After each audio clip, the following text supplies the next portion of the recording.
Olá, meu povo! Chu aqui hoje para falar com vocês um pouquinho sobre o vazamento de dados que aconteceu aqui no Brasil nessa última semana. Se você tá boiando e não faz ideia do que eu tô falando, vem aqui comigo que o Chuchu vai te levar.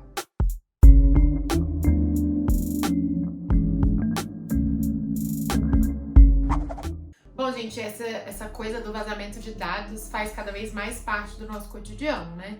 E a gente do direito tem que achar meios de proteger as pessoas em relação a esses dados. Bom, no ano passado, eu não sei se vocês lembram, mas a gente teve um vazamento de dados do Ministério da Saúde que liberou uma série de dados em relação a pacientes que tinham sido diagnosticados, internados e tratados por Covid-19 aqui no Brasil. Bom, em alguns anos atrás também, em 2017, nos Estados Unidos, a gente teve um vazamento de dados gigantesco que chegou a vazar cerca de 147 milhões de dados de americanos. A empresa de crédito, a Equifax. E aí, 2 anos depois, em 2019, essa empresa chegou a ser condenada e teve que pagar algo em torno de 650 milhões de dólares. Bom, mas dessa vez o que aconteceu foi aqui bem pertinho mesmo, foi aqui no Brasil, e é algo que preocupa muito a todos nós enquanto brasileiros. Bom, foram vazados então nessa última semana mais de 200 milhões de dados. E isso pode ter um impacto muito sério na nossa vida durante os próximos anos. Bom, esse vazamento foi descoberto por uma empresa de uma startup brasileira,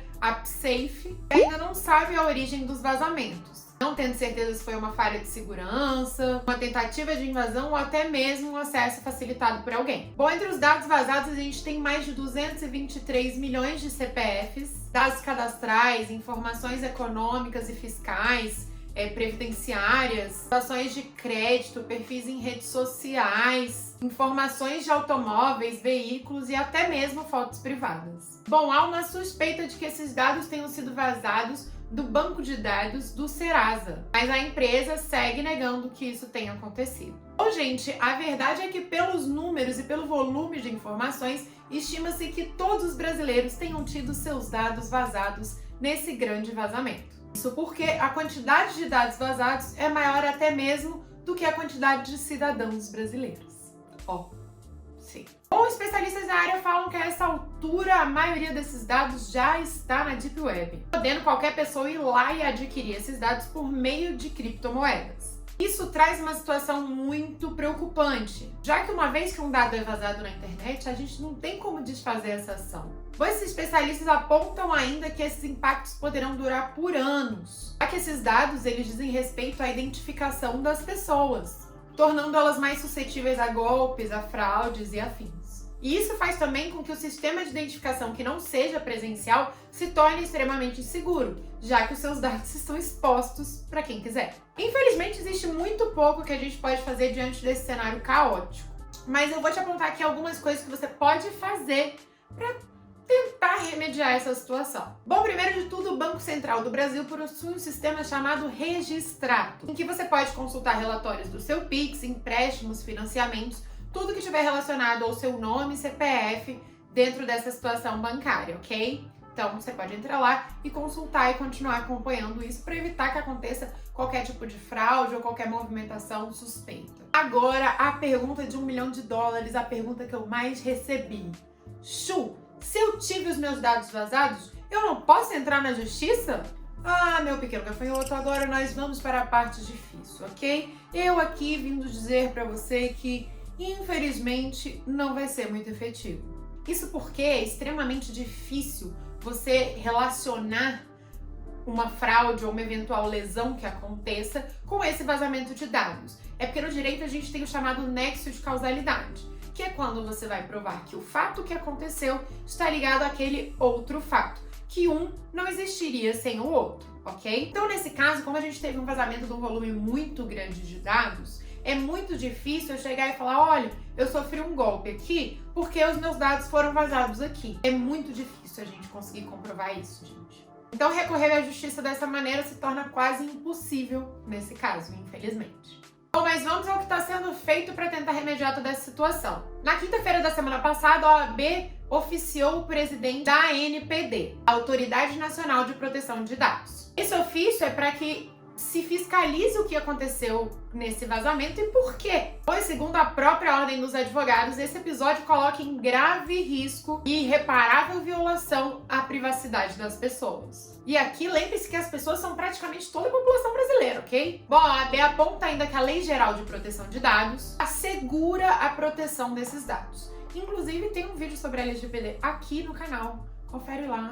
Foi na época que ela foi publicada, então dá uma olhadinha. Bom, essa Autoridade Nacional de Proteção de Dados, a ANPD, seria o órgão responsável pela fiscalização de eventuais lesões ao que temos disposto na LGPD sobre a proteção de dados. Mas, contudo, todavia, entretanto, temos aqui uma questão muito sutil de extrema importância que talvez você não faça a menor ideia. Como meus pequenos gafanhotos, quando a gente tem uma lei nova, ela tem o que a gente chama de vacatio legis. Essa vacatio legis nada mais é do que o termo inicial para a vigência da norma começar. Ou num português mais simples ainda, é a data que aquela lei tem para começar a fazer valer os seus artigos e disposições. Aqui no Brasil, em regra, a vacatio legis é de 45 dias e para o exterior 3 meses, se não tiver na lei uma disposição diferente dessa. Bom, mas é aqui que mora todo o cerne da questão. Em relação aos artigos da LGPD que tratam dessas sanções a serem aplicadas no caso de desrespeitarem a proteção de dados, a vacatio legis, ou seja, o início para começar a valer,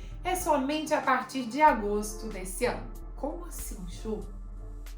Tem como uma lei, ao ser publicada no país, ter dentro dela vacatio legis para uma parte numa data e para outra parte em outra data, que é o caso da LGPD. Então, essa parte das sanções e da aplicação dessas sanções segue o que estava disposto no texto original da LGPD e ainda está previsto na Lei 14.010 de 2020, tendo essa previsão que somente em agosto de 2021 poderão começar a ser aplicadas essas sanções. Bom, mas mesmo a gente tendo que esperar até agosto, eu já adianto para você qual é a sanção prevista na Lei Geral de Proteção de Dados, que vai desde as sanções de advertência até 2% do faturamento anual, chegando a um limite de 50 milhões. E esses valores serão pagos ao FDD, o Fundo de Defesa dos Direitos Difusos, ok? Bom, gente, órgãos de defesa dos consumidores também já estão a par da situação e tomando as devidas providências, ok? Procon e afins já estão representando. Mas se você quer consultar esses dados e saber se algum dado seu foi vazado, eu vou deixar aqui embaixo na descrição uma página, uma org que foi criada para você consultar essa base de dados, que é fuivazado.com.br. Tá aqui na descrição, você vai lá e confere. Bom, mas se você não quiser colocar lá no Fui Vazado, vou deixar também um outro link que tem um PDF que consta todos esses dados, você pode ir lá e pesquisar manualmente mesmo. Bom, Juliana, você falou, a gente já entendeu o problema, mas o que eu posso fazer então? Bom, quem é da área do direito pode falar com mais propriedade do que eu, mas a gente precisa começar a mudar a forma com que a gente disponibiliza os nossos dados, a forma com que a gente trata os nossos dados pessoais. A gente precisa ter uma maior cautela na hora de preencher formulários, cadastros e ver aonde a gente coloca esses dados, porque às vezes a gente está nos bancos de dados que a gente nem imagina por conta disso. Então, primeira dica, não divulgue seus dados de forma aleatória, em qualquer cadastro, em qualquer site, ok? Uma outra coisa que você pode fazer existem algumas plataformas como a Delete Me, que trazem esse serviço que você paga uma mensalidade e ele vai deletando as suas informações de uma série de bancos de dados para você não ter que ter esse trabalho. Também vou deixar o link aqui embaixo na descrição, dá uma olhadinha porque é um mecanismo muito interessante. Gente, pelo amor de Deus, agora vem a parte mais importante. Você vai ligar para aquela sua tia do Zap, você vai ligar para sua avó, você vai ligar para sua mãe, você vai ligar para os seus primos, você vai ligar para todo mundo. E você vai explicar o que aconteceu. Porque, gente, a gente sabe que essas pessoas já estão mais vulneráveis a cair nesses golpes de WhatsApp e coisas do tipo. Então, esse momento, mais do que nunca, você precisa alertar essas pessoas. Falar, olha, teve um vazamento de dados muito grande, provavelmente os seus dados estão lá, então isso torna muito fácil que a pessoa tenha acesso a você e tente aplicar algum tipo de golpe, algum tipo de fraude. Então, não esqueça de alertar sua família, pelo amor de Deus, tá? Então, vamos proteger os nossos dados, vamos ter cuidado com o que a gente preenche e vamos estar atentos a todo momento. Infelizmente, nesse momento, os nossos dados estão em toda a internet.